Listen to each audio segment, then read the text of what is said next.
RuPay card use करने वाले हैं बाकियों से ज़्यादा देशभक्त। हम ये नहीं कह रहे हैं कि बाकी कार्ड यूज़ करने वाले देशभक्त नहीं हैं, पर हम आपको बताना चाह रहे हैं कि यदि आप देश हित को सबसे ऊपर रखते हैं तो आपको विदेशी वीज़ा, मास्टर कार्ड और माइस्ट्रो कार्ड की जगह रुपे कार्ड रखना चाहिए।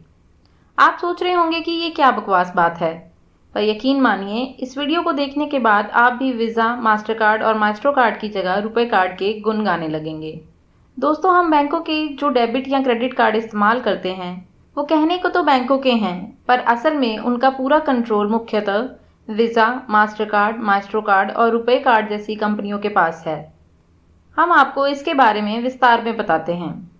जब सबसे पहले एटीएम कार्ड बनाए गए थे तो सिर्फ अपने बैंक से ही पैसा निकाल पाते थे।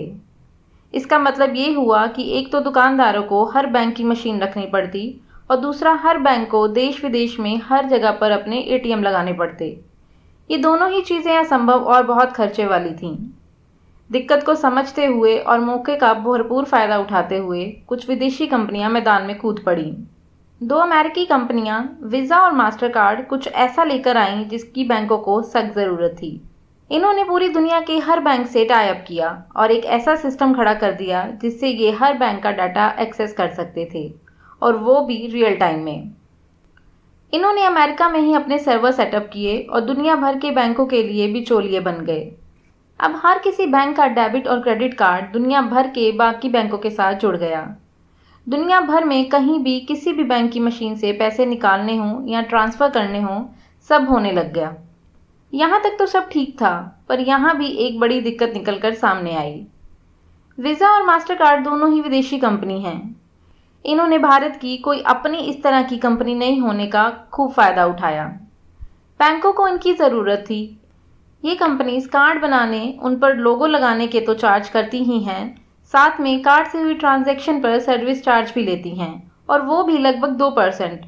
और ऊपर से हमारा डाटा इन विदेशी कंपनियों के हाथ भी लग जाता है। इसके अलावा ये कंपनी भारत से मोटा पैसा कमाकर देश से बाहर ले जाती हैं, यानी वो पैसा हमारे देश के काम भी नहीं आ पाता। इन सब बातों को ध्यान में रखते हुए भारत सरकार और आरबीआई ने मिलकर रुपे कार्ड को बनाया है। ये पूर्ण रूप से स्वदेशी है और आरबीआई की देखरेख में विकसित हुआ है। रुपे शब्द रुपी और पेमेंट से मिलकर बनाया गया है।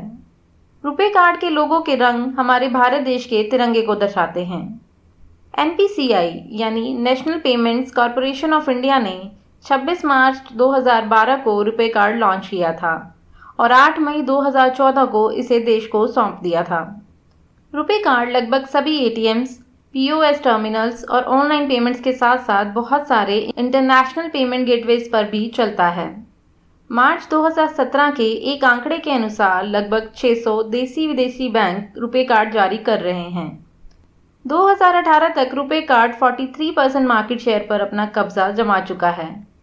भारत में लगभग 40 करोड़ लोग रुपे कार्ड इस्तेमाल कर रहे हैं और देश के गौरव और प्रगति का हिस्सा बन रहे हैं। रुपे कार्ड बैंकों को तो सस्ते पड़ते ही हैं, साथ में रुपे कार्ड से की गई ट्रांजैक्शन पर सर्विस चार्ज भी ना के बराबर है। ऊपर से देश के बैंकों का सारा डाटा देश में ही रहता है और इससे कमाया गया पैसा देश के ही काम आता है। तो दोस्तों, अब जब आप बैंक में नया अकाउंट खुलवाने चाहें तो रुपे कार्ड ही मांगें, और वो भी सर उठाकर।